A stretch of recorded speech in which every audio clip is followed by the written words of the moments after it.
Hi hello నమస్తే అండి. Welcome back to my channel Nayaki's kitchens and vlogs.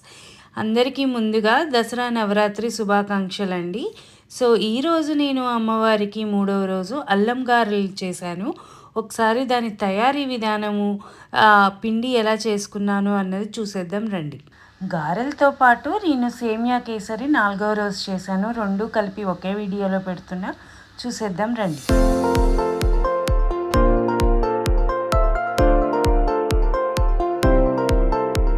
ముందుగా ఒక 2 కప్పులు మినప్పప్పు తీసుకొని ఒక 4 గంటల సేపు నానబెట్టుకోండి. నానబెట్టుకున్న తర్వాత ఒక మిక్సీ జార్ తీసుకొని అందులోకి పచ్చిమిర్చి, అల్లము, మిరియాలు వేసుకొని మిక్సీ పట్టుకోండి కచ్చా పచ్చాగా. ఎవరికైనా కావాలి అంటే కొద్దిగా జీలకర్ర కూడా వేసుకోవచ్చు, నేను వేసుకోలేదు.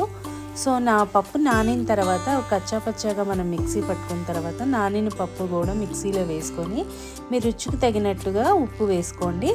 ఈ గారెలు చేసేటప్పుడు కోల్డ్ వాటర్ పోయండి, చాలా బాగా వస్తాయి గారెలు, క్రిస్పీగా ఉంటాయి, లోపలేమో సాఫ్ట్గా ఉంటుంది. సో అదొక టిప్ అన్నమాట. సో ఇలా పప్పు మిక్సీలో మొత్తం రుబ్బేసుకున్నాను. ఒక బౌల్ తీసుకొని అందులోకి ట్రాన్స్ఫర్ చేసుకుంటున్నాను. ఇప్పుడు నేను కొద్దిగా కరివేపాకు తీసుకొని కొద్దిగా తుంచుకొని వేసుకున్నాను, కొద్దిగా ఇంగు కూడా వేసుకున్నాను. ఎవరికన్నా పప్పు ఒక్కొక్కసారి లూజ్ అవుతూ ఉంటుంది కదా, అలాంటప్పుడు కొద్దిగా ఇడ్లీ రవ్వ ఉంటుంది కదండి, ఇడ్లీ రవ్వ కానీ సూజీ రవ్వ కానీ వేసుకుంటే ఆ రవ్వ అనేది వాటర్ని లాగేస్తుంది అనమాట. ఇది ఒక టిప్ అండి, ఇలా చేయండి. ఇప్పుడు నేను చూపించిన విధంగా బాగా బీట్ చేసుకోండి పప్పుని. అలా చేసుకుంటే బాగా ఫ్లఫీగా వస్తాయి, చాలా బాగుంటాయి. ఇప్పుడు చూడండి, వాటర్లో కొద్దిగా పిండి వేసాను, అలా వేయగానే పైకి పాపప్ అవుతుంది, అంటే బాగా పిండి నలిగిందనమాట. అలా అయితే మనం వేయగానే చక్కగా మృదువుగా వస్తాయి, బాగా పొంగుతాయి అన్నమాట. ఇప్పుడు ఒక బాణలు తీసుకొని మనము తగినంత డీప్ ఫ్రైకి తగినంత ఆయిల్ పోసుకోవాలి. సో ఇప్పుడు నేను గారెలు వేయబోతున్నాను. సో ఒక ఆకు తీసుకొని చేయి తడి చేసుకొని కొద్దిగా ఒక ఉండ తీసుకొని అలా గారె షేప్లో సర్కిల్ షేప్లో పెట్టుకొని మధ్యలో హోల్ పెట్టుకొని గారెల నూనె కాగిన తర్వాత ఒకదాని తర్వాత ఒకటి అలా వేసేసుకుంటూ వచ్చాను అనమాట. చూడండి, ఇలా వేయగానే అలా పైకి పొంగుతున్నాయి, తేలుతున్నాయి. నేను ఏ సోడా ఉప్పు అది ఏమీ వేయలేదండి, చక్కగా మెత్తగానే రుబ్బుకున్నాను నేను.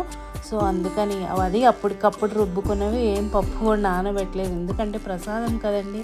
సో మార్నింగ్ అంత టైం లేదు, అందుకని చెప్పేసి నేను రుబ్బిన వెంటనే వేసేస్తున్నాను. అయినా కూడా కొద్దిగా పొంగుతూనే వచ్చాయి గారెలు అనేవి. అలా మధ్య మధ్యలో గట్టెతో కొద్దిగా ప్రెస్ చేసుకుంటూ చేస్తే గారెలు అనేది బాగా పొంగుతాయండి. అలాగే ఇలా చుట్టూ తిప్పుతూ ఉన్నారనుకోండి, ఈవెన్గా కూడా బాగా వేగుతాయి అన్నమాట గారెలు. చూసారా ఎంత బాగా వచ్చాయో, చక్కగా ఎర్రటి కలర్లో కూడా వచ్చాయి. ఆయిల్ కూడా ఎక్కువ ఏం పీల్చలేదు, చాలా బాగున్నాయండి. నేను చెప్పిన విధంగా ట్రై చేయండి, గారెలు అనేది చాలా బాగా వస్తాయి. అలాగే ఈ అల్లం గారెలు అనేది టేస్ట్ కూడా చాలా బాగుంటుంది. ఎవరన్నా చేయని వాళ్ళు ఉంటే తప్పకుండా ఒకసారి ట్రై చేసి చూడండి. అంతేనండి, ఈ గారెలన్నీ వేగిపోయినాయి. కాకపోతే ఒక్కొక్కసారి ఏం చేస్తారు అంటే 2 బ్యాచెస్గా కొద్దిగా వేగిన తర్వాత తీసి పక్కన పెట్టి మళ్ళీ ఇంకోసారి కూడా వేయించుకోండి. అలా అయితే ఇంకా మోర్ క్రిస్పీగా ఉంటాయి. మన అల్లం గారెలు రెడీ అయిపోయినాయండి. అలాగే అల్లం గారెలు అయిపోయినాయి కదా, ఇప్పుడు సేమియా కేసరి తయారీ విధానం కూడా చూసేద్దాం రండి. ముందుగా ఒక బాణలు పెట్టుకొని స్టవ్ ఆన్ చేసుకొని తగినంత నెయ్యి పోసుకోండి. జీడిపప్పు అలాగే కిస్మిస్ కూడా దోరగా వేయించుకోండి. ఇవి మాత్రం లో టు మీడియం ఫ్లేమ్లో అడ్జస్ట్ చేసుకుంటూ వేయించుకోండి, లేదంటే మాడిపోతాయి. ఒక్కసారి వేగిన తర్వాత తీసి ఒక ప్లేట్లోకి పెట్టుకున్న తర్వాత మనము ఒక 2 కప్పుల సేమియా తీసుకున్నాను. మీరు ఎంత చేసుకుంటారో క్వాంటిటీని బట్టి మీరు తీసుకోండి. నేను చిన్న కప్పుతో 2 తీసుకొని అవి కొద్దిగా ఎర్రగా అయ్యేంత వరకు వేయించుకొని తర్వాత ఒక 2 కప్పుల నీళ్లు పోసుకున్నాను. 1:1 తీసుకున్నానండి, సేమియా కదా మరి ముద్దగా అయిపోతుంది కాబట్టి నేను 2 కప్స్కి 2 కప్స్ ఆఫ్ వాటర్ తీసుకున్నాను. అవి కొద్దిగా ఉడికి సేమియా మెత్తపడుతుంది అనేదాకా మనం బాయిల్ చేసుకోవాలి. అన్నీ మీడియం టు లో ఫ్లేమ్లోనే చేసుకోండి, హైలో మాత్రం పెట్టుకోకండి. తర్వాత నేను 2 కప్స్ సేమియా తీసుకున్నాను, 2 కప్స్ ఏమో వాటర్ తీసుకున్నాను, అలాగే 2 కప్స్ ఏమో షుగర్ తీసుకున్నాను. మీరు షుగర్ కొద్దిగా ఎక్కువ తింటే ఇదైతే పర్ఫెక్ట్గా సరిపోతుంది. మీకు ఎవరికైనా కావాలంటే ఒక పించ్, ఒక హాఫ్ ఆర్ కప్పు ఎక్కువగా తీసుకోండి షుగరు. తర్వాత నేను కొద్దిగా కేసరి కలర్ వాటర్లో డైల్యూట్ చేసి వేసేసాను. ఆ వేసి షుగర్ కరిగి కొద్దిగా మెత్తపడ్డాక ఉడికింది అన్నాక మనం వేయించి పెట్టుకున్న జీడిపప్పు కిస్మిస్ అవన్నీ వేసేసి నేను షుగర్తో పాటే ఇలాచీ పౌడర్ కూడా వేసేసాను.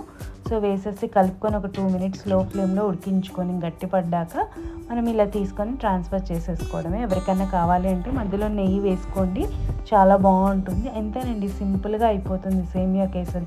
మీకు నచ్చిందా? అయితే ఈ పండక్కి నేను చూపించిన 2 ఐటమ్స్ కంపల్సరీ చేయండి, అమ్మవారి అనుగ్రహం పొందండి. అలాగే నాయకీస్ కిచెన్ని మాత్రం సబ్స్క్రైబ్ చేసుకోవడం మర్చిపోకండి. లైక్ చేసి మీకు తెలిసిన వాళ్ళకి షేర్ చేయడం కూడా మర్చిపోకండి. Thanks for watching.